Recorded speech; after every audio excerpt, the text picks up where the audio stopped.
So 3, 2, 1, let's go. Hello and welcome. We're very excited to have today with us Rahul Subramaniam. He's someone we've worked with very closely and we're very close with since maybe the past 5 years. He's the founder of Athena Education, which specializes in sending students abroad and helping them become the leaders and people that they want to become. And he's also the co-founder of Florence Capital, which is a microcredit service for women in India. We're very excited to have you today, Rahul. Thank you so much, Shreyans and Aman. Great to be here. Awesome. So, Aman, you want to get this rolling? Yeah, sure. So, Rahul, one thing that really stood out to me the first time I met you was that you aren't actually from India, even though your name sounds Indian. You're actually raised in the US and then came to India to start a company. So my question to you is, what made you come to India instead of just starting a company in the US? Okay. So this is probably the question I get the most. Why are you in India? I grew up in Silicon Valley, so I resonate with this podcast. So my parents were like, Indians from around the world want to come here. We sacrificed so much. We picked up and came to the US. So you and your sister could have a better life. And here you are throwing it all away, moving back to India. Our extended family was puzzled. They were like, what is this bacha doing? But I think, looking back, it was the best decision of my life. After college, I was on kind of a spiritual quest to find myself. My buddy Poshak, my co-founder, and I, we were traveling around the world. We went to Brazil, Turkey, China, India, and I was supporting myself by college counseling, mentoring kids and saving up just enough for the next plane ticket. And then we came to India. This was around 2012. Now, you have to understand, my parents moved to India in 1990. So they had a very different conception of India. It was like, okay, India is stale. It's really difficult to move up socioeconomically. There's so much corruption, yada, yada, yada. But what I saw in India when I came in 2012 was something much, much different. There was so much entrepreneurship, not only in the realm of business, but also in the realm of society. A lot of ideas were being introduced to the subcontinent, and I was mesmerized by that. I thought there is so much more capacity for impact to work on big problems than there would be in the US. There are challenges in the US for sure. But to me, there's a certain thrill in operating in a developing nation. And given my cultural roots, it made more sense. So there was a practical or a strategic dimension, but there was also an emotional dimension. It just felt right. So I took the leap in late 2013 and haven't looked back since. So I want to double click on this is of course very interesting, and I haven't met a lot of people who go on this spiritual journey right out of college, even though I think that's something that a lot of students would benefit from tremendously, especially in a country like India, where you find all these college students kind of go into colleges and they're handed their careers and their majors essentially, versus them choosing their careers and majors. Can you speak to a little bit more about how that was transformative and how that helped, shape your perspective today? Yeah, I think there's a general point about engaging with difference. Um, so, and kind of introspection. So you need a lot of data points, kind of like a machine learning algorithm. You need a lot of data points. Experiences are nothing but qualitative data points. I'll use kind of more techie language here. And then you need an algorithm to process that experience. So I think, uh, especially in China, I think I realized that development is an art and a science. Now, no country does development perfectly, but it's something that you can drive. So, visiting China, learning about what exactly China did over the past 40 years since the reform and opening of 1978. Um, in terms of policy, on the political level, on the economic level, on the geopolitical level, on the socioeconomic level, how exactly 500 million people were lifted out of poverty. So you got to expose yourself to the world in order to and thinking, right?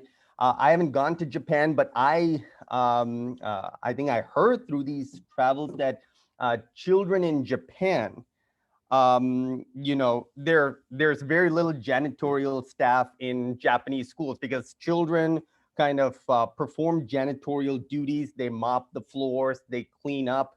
And someone told me that this is one reason Japan is so industrialized and so developed, because everyone learns to work with their hands and take ownership over creating that perfect space. And then you contrast that with what we see in India, in which there's a hesitation to engage in any form of manual labor. And you can connect that with our state of infrastructure. So I think you gotta you got to be open to your ideas and your conceptions of the world being challenged, um, and uh, being okay with saying, hey, what I have been doing or what my culture has been doing may be wrong and maybe it needs to evolve. So I think that has been, if you don't have the opportunity to travel, then just read. I mean, there's so many YouTube videos, there's so many podcasts. Just kind of be open-minded, and I think that's one of the big benefits to studying in the US, as you both are doing, and I hope you're getting a similar experience. Yep, definitely. Going off on the point of keeping an open mind and sort of learning new things, what do you think India can learn from China on a more policy slash education, just overall? What do you think India can do better as a country to progress at the same rate that China has progressed at in the last couple of decades? And do you think it's even possible for India to do this? Yes. So look, we need to strive for excellence in every domain.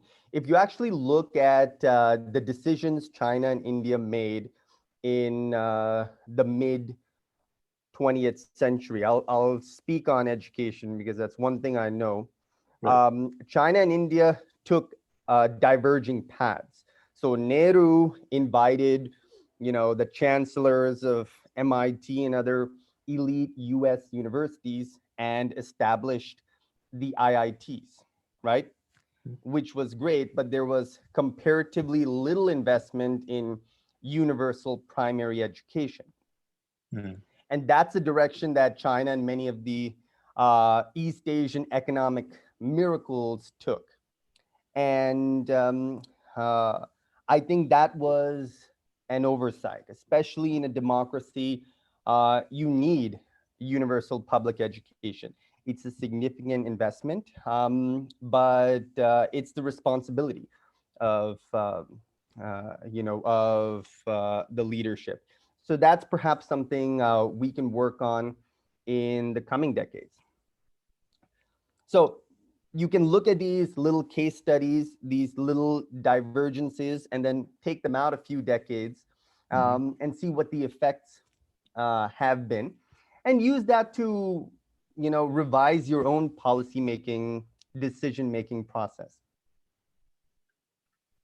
Yeah, that's definitely interesting. On that point, I remember we were talking to one of our other guests, and she mentioned that a lot of other countries have focused on different aspects of education.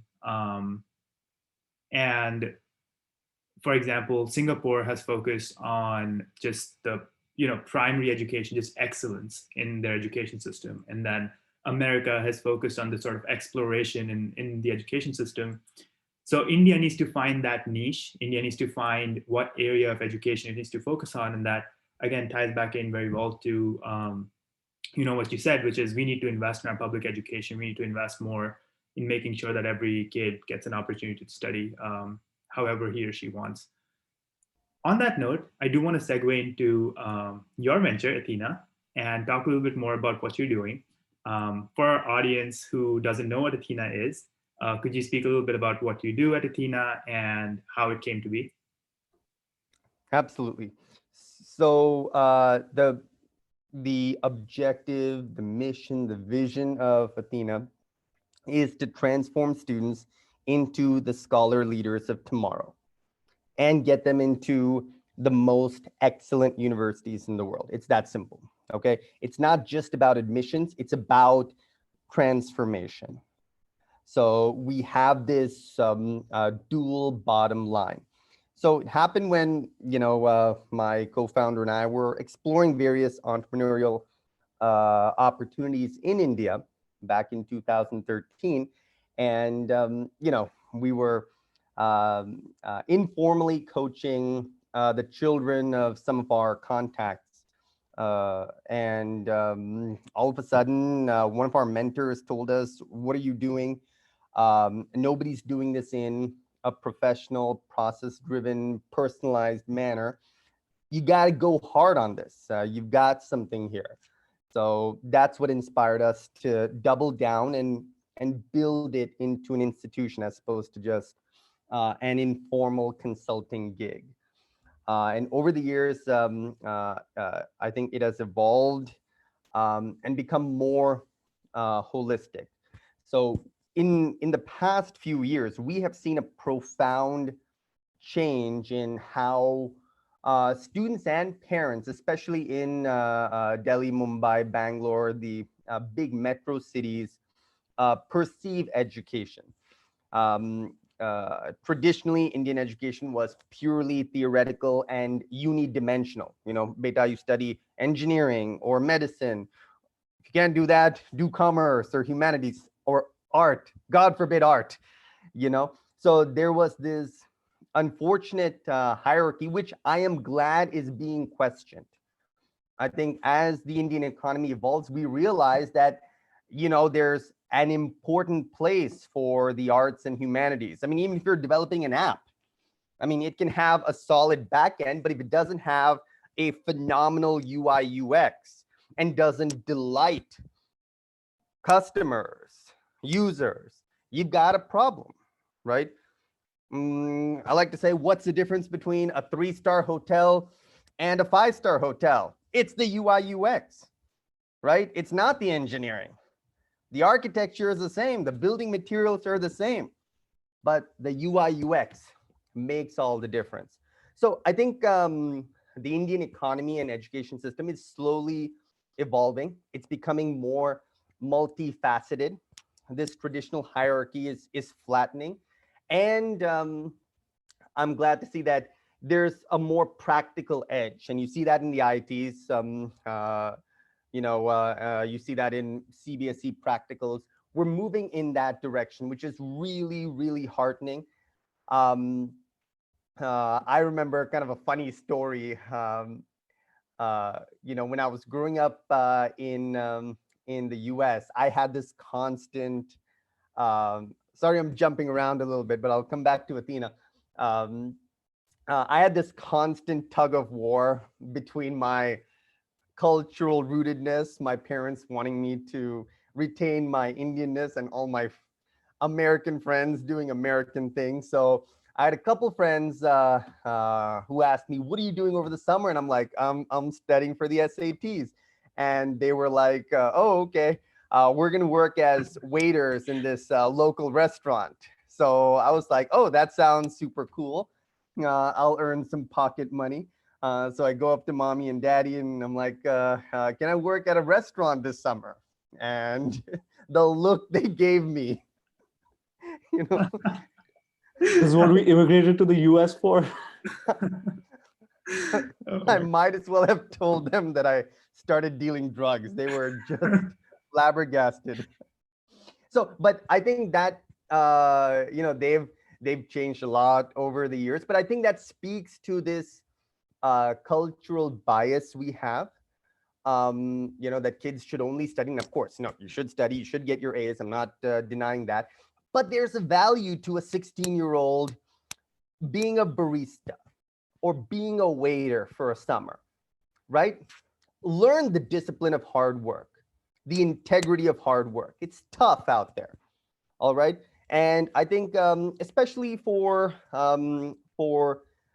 families that come from, a lot of Athena students study very well, it's important to have that practical edge as well. And that stays with you for life. You hear about a lot of billionaires, how did they start?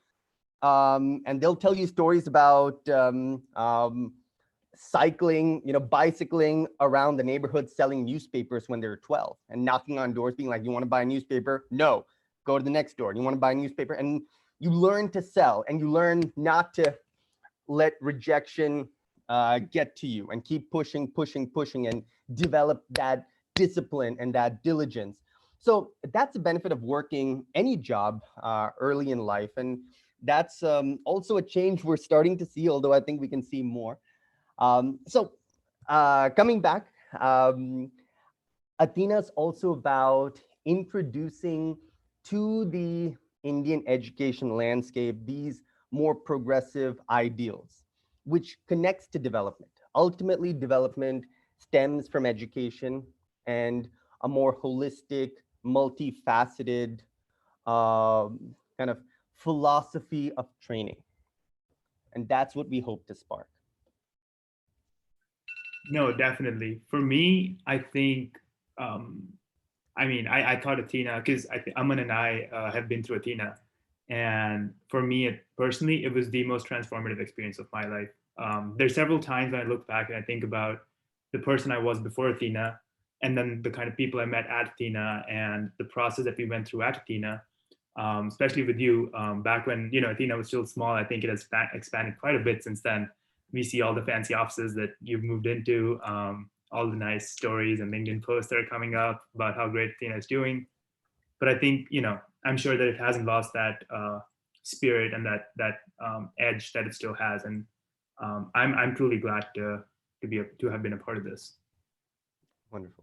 No, we have fond memories about you and Aman as well. Yeah. On that note, so something you mentioned, I believe in your bio, is Athena is a venture. Now, when people think of ventures, it traditionally, at least in the tech world, is a more scalable, venture backable, $100 million opportunity. Do you believe that Athena is a $100 million opportunity, maybe more, or do you think it is more of a business that you like and you think is necessary for the Indian ecosystem on a smaller scale? Yeah. I think the jury is still out on that. Growth is very important in life. You should be trying to grow in every domain of life, both professionally and personally. And people have offered us VC money to scale Athena and so on. I think Poshak and I are dedicated to sustainable growth, meaning growing at a pace that does not compromise quality. And I think that's a discussion that every founder needs to have once they have market traction. I think it's really tempting to go up to VCs and being like, okay, let's pump this, right? 10 cities in the next year. I think that would be a mistake, right? We live in a time of impatience, of instant gratification. Now, I'm not saying that you shouldn't move fast. I'm not saying that you shouldn't be dynamic, but um, things take time to build, and things don't take time to destroy. So you have to be very conscious about optimal scale, right? And excellence doesn't require scale. I don't think Harvard is thinking, all right, yo, VC money, let's establish a campus. I want a campus in every major US city and every national capital. It doesn't do that, right? Harvard ain't scaling. So again, growth is important. We want to maximize our impact, but not at the cost of the quality of experience, right? So we're very clear about what every student at Athena must experience. They need to grow as researchers, they need to grow as leaders, they need to develop an appreciation for the liberal arts and holistic, multifaceted thinking, as I described earlier. They have to develop they have to understand theory, but also have a practical edge. So we are very clear about our, objectives with each student. And of course, we want to help as many students as possible. But we want that impact to be real and sustainable and stay with them for life. I think that's something that a lot of founders today need to hear, and hopefully they do at some point. On the topic of growth, could you tell us a little bit about how it's been going from a two-man team of you and Poshak and scaling to where you are now in terms of operations and just having that sustainable growth in mind? Mm-hmm. Absolutely. Yeah. So I think, startups are all about balance, right? Um, I think initially we thought, oh my God, we got to do everything ourselves, right? And, there was this fear of letting go. Oh my God, if we let go and let other people do these things, it won't be as good. And there's a place for that. Like, founders have to be involved and ensure quality control.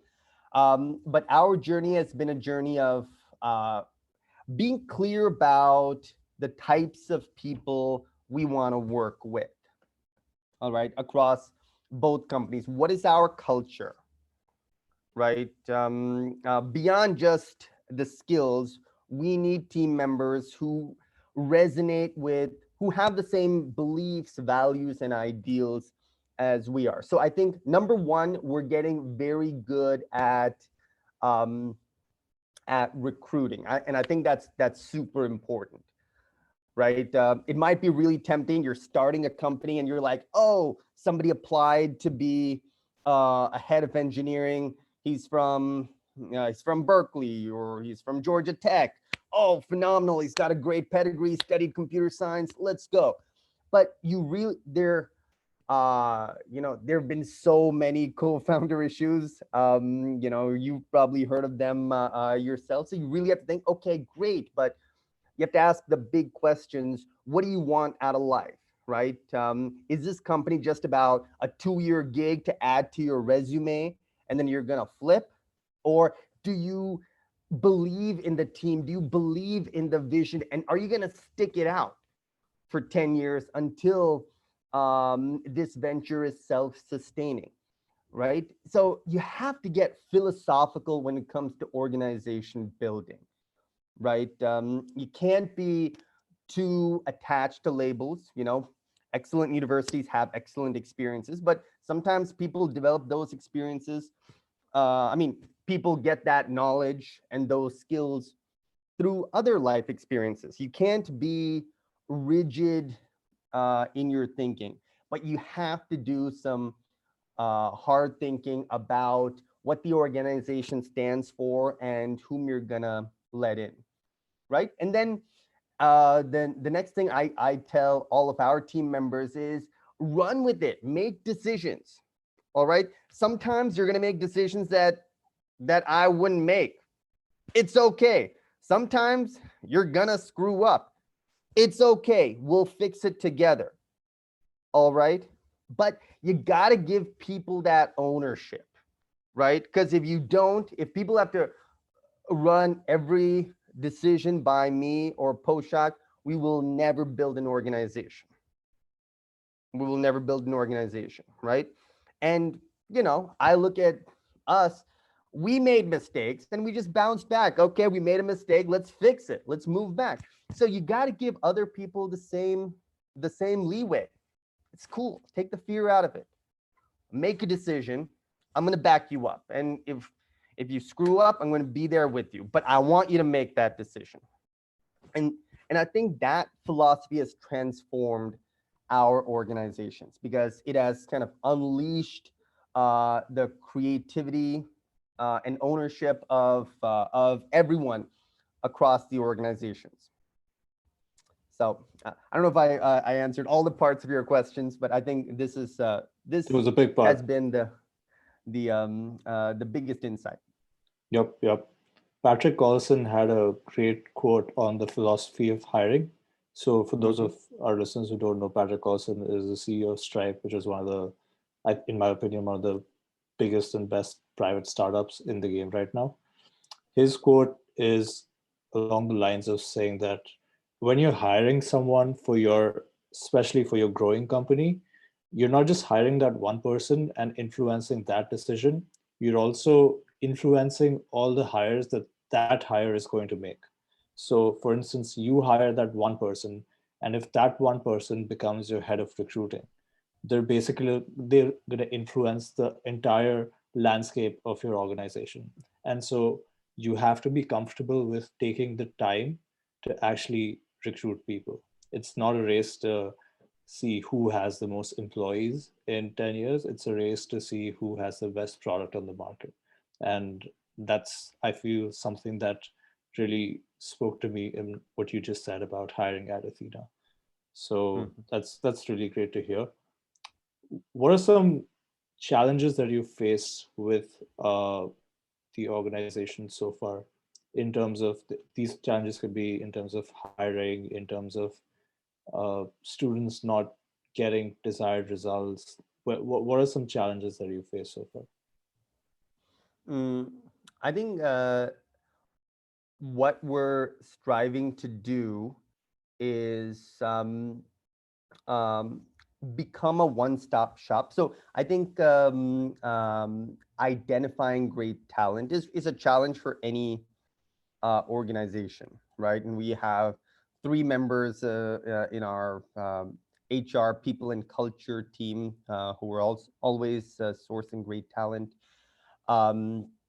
So that will always be a challenge. One recommendation would be there's a great book by the former head of people at Google, Laszlo Bock, called Work Rules. So he kind of breaks down exactly how to go about not just recruiting, but also learning and development and other facets of culture building at an organization. So I think that's been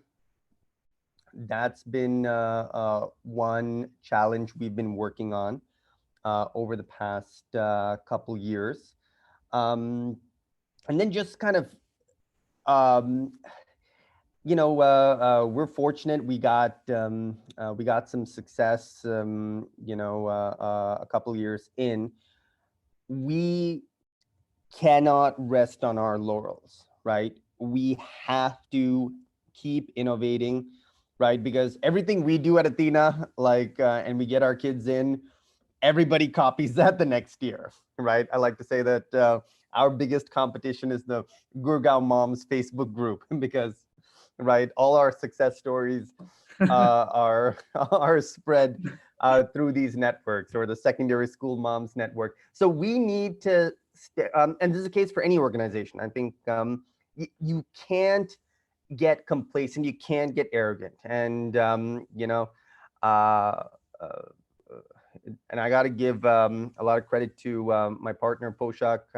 You know, he keeps me grounded. Like, okay, whatever happens, remember, where we came from. We got to keep. We got to stay on our toes, right? We got to think about what's the next best thing, right? How can we add more value to students?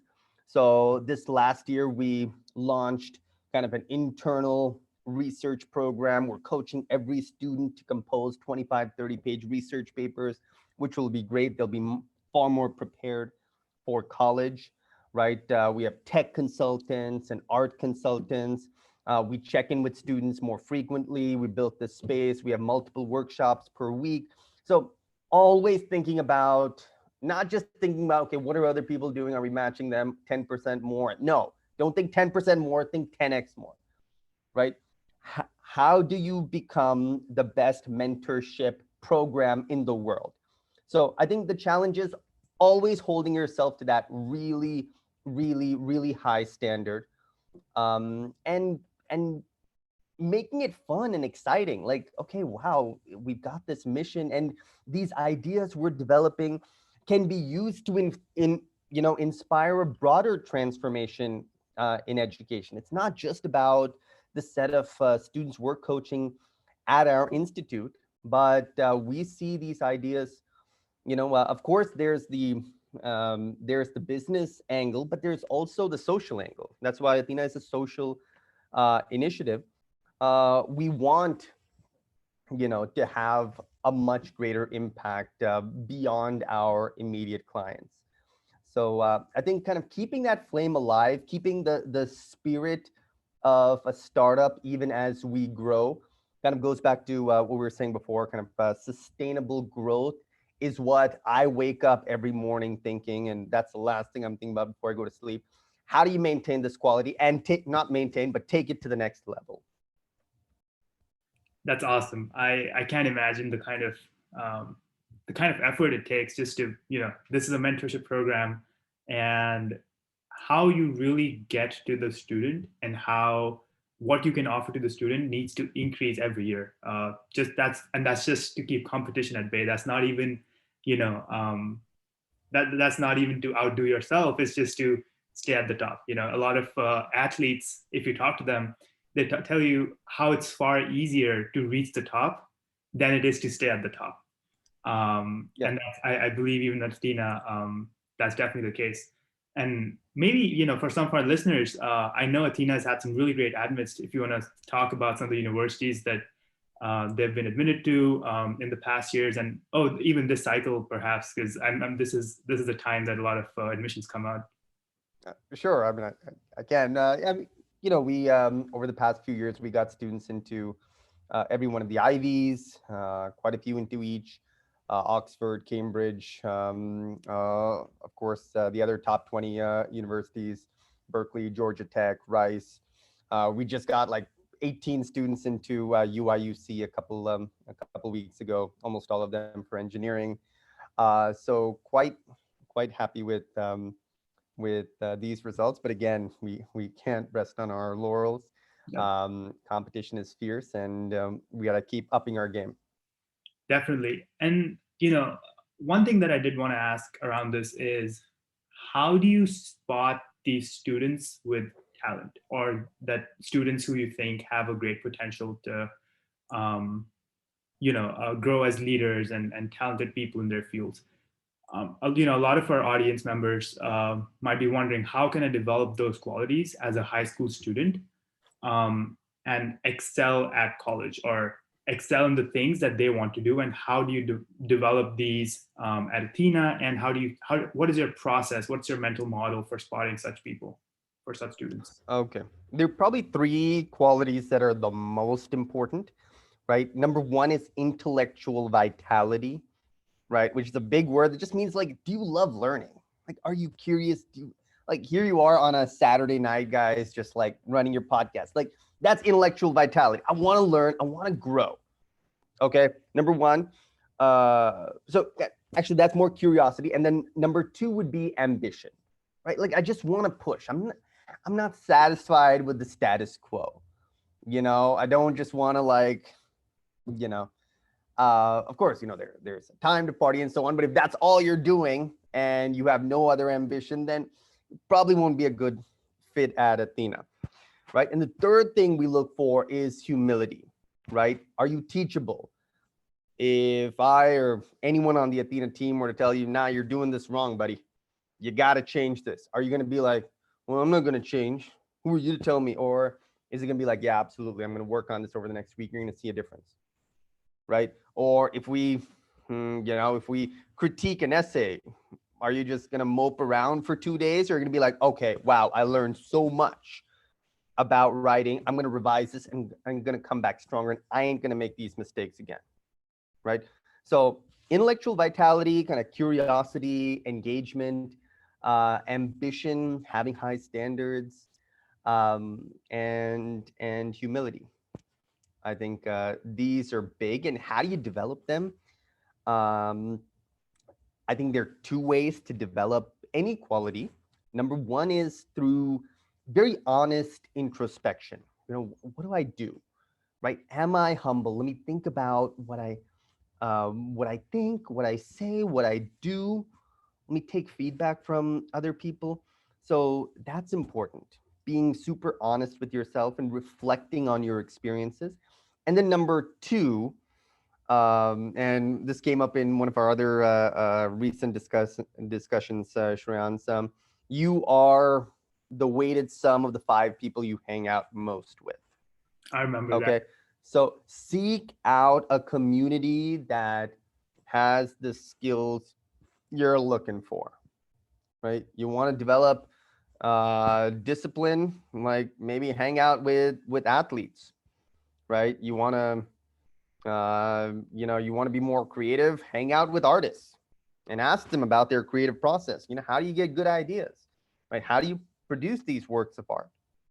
So community is very important. And then you kind of pick that up through diffusion.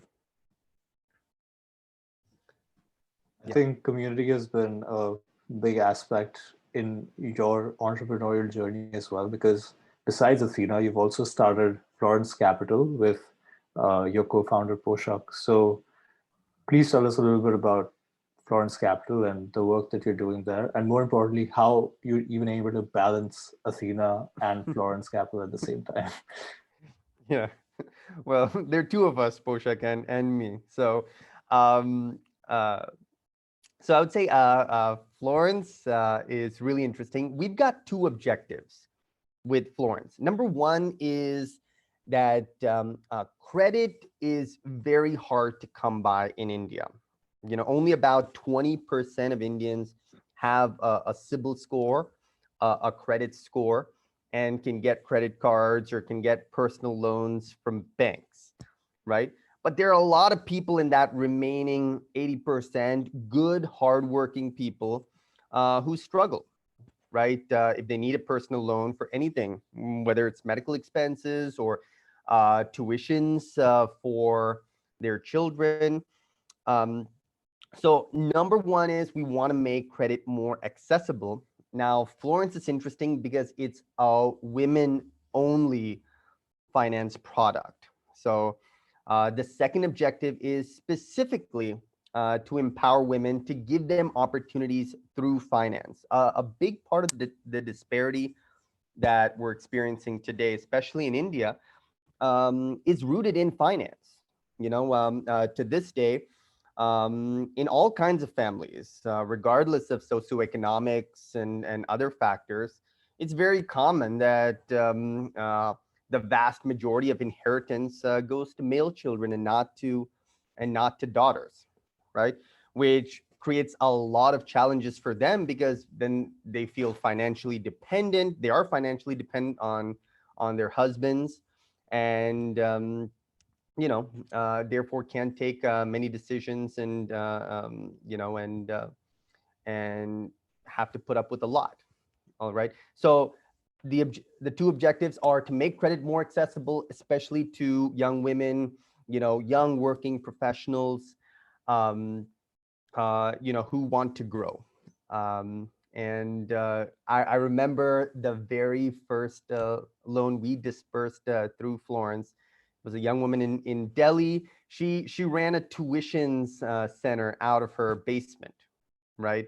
And she wanted to get more tuitions supplies, a whiteboard and things like that, and hire another teacher to expand her business, right? And she wasn't able to get a personal loan through a bank. There was a lot of we've spoken with so many customers, and this word comes up a lot, janjat, a lot of hassle when it comes to getting finance. So our model is streamline that process, make it so easy. It's 100% digital, safe, secure. You just through your mobile phone, you can apply and receive the credit you're looking for. We have an all-women customer service team, so we're extremely respectful and considerate, and ensure that there are no hiccups in the process. So that's what Florence is all about. Oh, that's amazing. I remember when I was at Athena, I think that's when Florence was starting to beginning to take shape. Maybe I remember you sort of seeing, engaging whether there are people who would be interested in microfinance financing and that kind of stuff. I want to ask though, was there a moment where you chose to just go and focus especially on the women sector when it came to microfinancing? Or was it more of, were you on this customer discovery, just trying to scope out, and then you realized that, oh, this problem exists on a far larger scale for women than it does for men.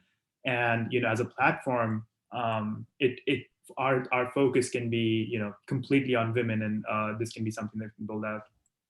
Absolutely. You got to get out and talk to people. And this came up a lot, that, when people take loans, some other companies, may not have the best practices, especially when it comes to collections, and when you take a loan, there's a lot of personal information. There were some very unfortunate episodes. So the general feeling among young women in India was that, I want to stay away from this. I don't feel like, I don't feel comfortable taking a loan from anything other than a bank. And a bank has all this hassle and long wait times and this and that and so much red tape. So we discovered that. So you don't always know going in. You got to just jump in. You got to immerse yourself in the market, talk to people, understand their needs. Okay. And I think that's where entrepreneurship starts. It doesn't start with tech. It doesn't start with product. It starts with empathy. It starts with understanding what are the pain points of others, right? Walk in their shoes. What frustrates them? Okay. And then you think about, okay, well, how can I use what I know? How can I use my education, my experiences to alleviate this problem to the best of my ability? It seems like common sense, but you won't believe how many people make this mistake. You don't build a product and then look for a market, right? You understand needs, and then you go from there, and then you keep like rapid prototyping. So I'd be lying to you if I told you like from day one we had a grand strategy. It doesn't work that way, right? You got to find a little niche that works, like we found with Athena. Oh, okay, we've got an opportunity here. Let's go into it. And then the vision evolved. Even the vision evolves, right? I think our vision for Athena is far grander today than it was in previous years, because we've grown and we've seen more potential. And we've seen that it's not just about, it's not just about admissions, although we do that very well. It's about kind of inspiring this broader social and educational transformation in India.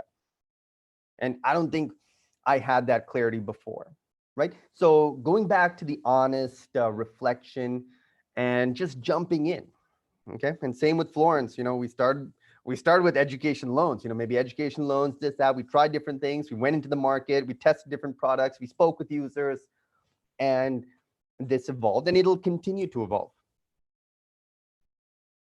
But I think Rahul just gave us and all our listeners some great startup 101 advice, which is don't build your product first, talk to users first, and make sure you're actually solving a problem with your product.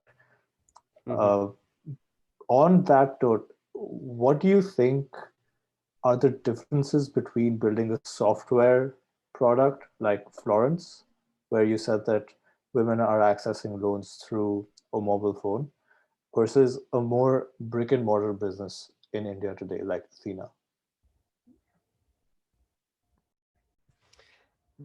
The differences are not as great.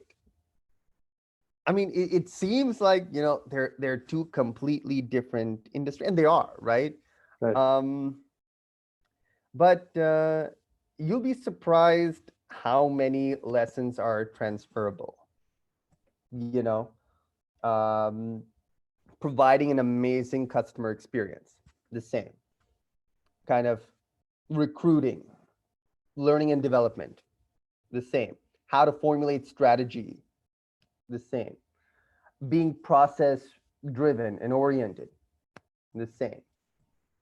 Okay, we don't have algorithmic data science in Athena, and we don't have we don't have webinars on a frequent basis in Florence, but this is a 20%. Well, you can even include, algorithmic help in Athena at some point. That can be part of the vision as well. Maybe in the future. Yeah, we are becoming more tech enabled. So we are becoming more tech enabled. We can have a broader discussion about whether any high-end consulting business can be completely digitized. I have my doubts around that. I would love that. But so there are some challenges there. But we're definitely becoming more tech enabled, right? I don't think you can have a robotic counselor, but you can definitely have technological tools that unleash creativity and productivity. So we're working on that. Right. And, like you mentioned, these algorithms are just tools. At the end of the day, you need human oversight. You need human input to whatever the algorithm spits out as its result, and it takes whatever as input. That needs to be modified and, worked on by a human before it can actually be used. It can't just, decide the fate of the universe. That's not what algorithms can do. Exactly. I want to come back to Hora a little bit and talk a little bit about where is it today? So there's this amazing, you're solving this amazing problem at Hora. You are tackling the loan industry. Just for context, Hora is the parent company of Florence. Florence. Yes, so Florence is the product name, but we can talk about Florence. Yes, go ahead. Right, and Florence Capital, as more broadly. And so obviously this industry is hard, is notoriously hard to get into. It's, I'm sure your competitors are traditional banks, maybe some lending sharks. You're not one of them, I hope. Sahukars, yes. Our competitors are Sahukars, yes. Yeah, and so how are you bootstrapping, if you are bootstrapping this business? Are you bootstrapping this business? And if you are, what are the challenges that you see with bootstrapping this? And where is Florence Capital today, and where is it headed in the next few years? No. Sorry, guys. I'm not always familiar with this Silicon Valley lingo. So what exactly do you mean by bootstrapping? Yes. So bootstrapping here would be just using your own money, putting in your own money, and making sure that you're turning a profit, and then using that, investing that back in the business. That's what we did with Athena. With Florence, we do have some angel investors who really believe in the product and market. So it wasn't completely bootstrapped. We have a bit of a runway. We have started disbursing loans earlier this year, right? So we're running a pilot, and it's looking very promising. We're hitting all our numbers. So right now it's about expanding the team. and getting on, again, more talent across all the departments. There's, of course, tech and data science, but there's also credit. There's collections and customer service.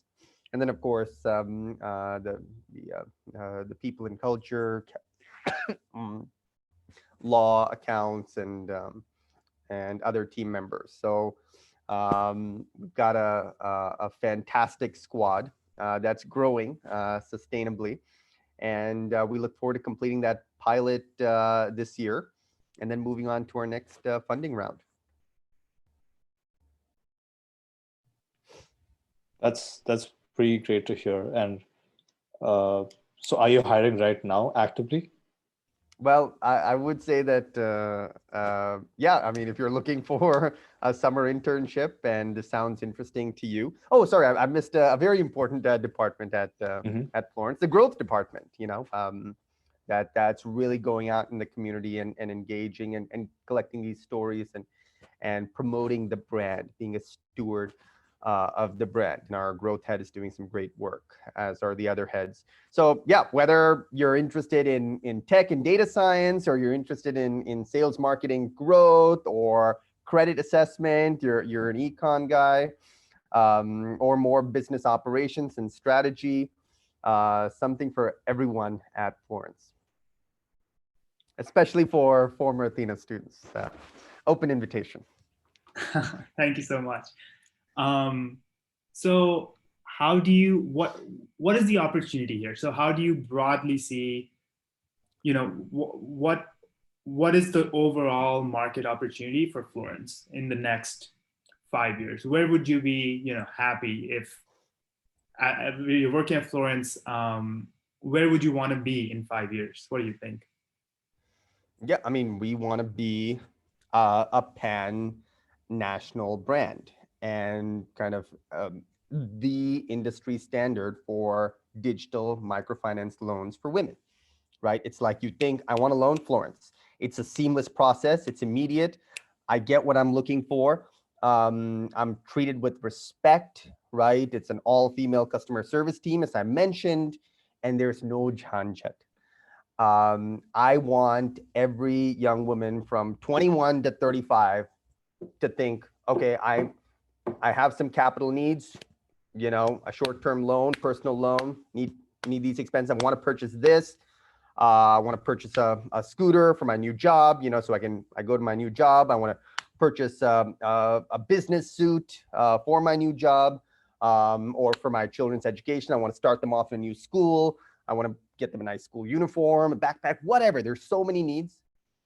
I want Florence to be the first item that comes into their mind. So that's the vision. That's incredible. Yeah. Very, very glad to see. I think that's a very, very well thought out vision of the next 5 years. But yeah, that sounds amazing. So I think transitioning back to maybe for some of our audience members, we talked a lot about Athena, we talked a lot about Florence Capital. So for someone who is interested today in entrepreneurship as a high school student in India or in America who has cultural roots in India, and wants to perhaps come back, or even for students who are in India want to come to the United States and start something of their own, what is your advice to them? How can they get their hands dirty in this ecosystem? How can they begin doing all the things, all the amazing things that you are doing today, maybe at an earlier age, and get a head start? Yeah. Great question. I would say, like, just to reiterate the point we discussed earlier, empathy, kind of start developing that. Go out, meet people, understand their problems, right? It sounds like, okay, no, I should learn Python. No, of course, study Python also. Learn the skills, but that's not the entrepreneurship. The entrepreneurship is the empathy and the single-minded devotion to remove pain from others' lives. That is the root of entrepreneurship. So start doing that. If you can, again, if you can hang out with people who make decisions. I know it's tough. You can't hang out with a startup founder, hang out with some business leader during an internship or something. If not, then, the head of an NGO. Hang out with people making decisions and see how they do it. All right. And that's what I would do. What else? And then going back to honest introspection and reflection. What are you about, right? What do you care about, right? What impact do you want to have in the world? Now, synthesize that with what the world needs, right? I can say, like, I like the running joke in the office is that I want to be a fashion designer, but I have absolutely no skill and no competitive advantage to be a fashion designer. So I am not a fashion designer. So passion is important. Look, I'm passionate about education. I'm passionate about fashion design. I have zero. There's no way right now I can build a brand around fashion designing. But with education, maybe it works, right? So you got it. Passion is important, but kind of an honest assessment of where you are and what your skills, what your unique skills, your unique value is. That's also really important. The best framework for this is Ikigai, this Japanese concept. There are 4 circles. Everyone listening should check it out. Just look it up online. So circle 1 is, what am I good at? Right. In fact, you should. I encourage all listeners to do this activity. Just sit down with a notebook and create 4 pages, right? And write down on page 1, what am I good at? Right. Page 2, and just like list out everything, 10, 20, how many ever items. Then on page 2, what do I really love? Okay. Page 3, what can I be paid for? And then page 4, what does the world need?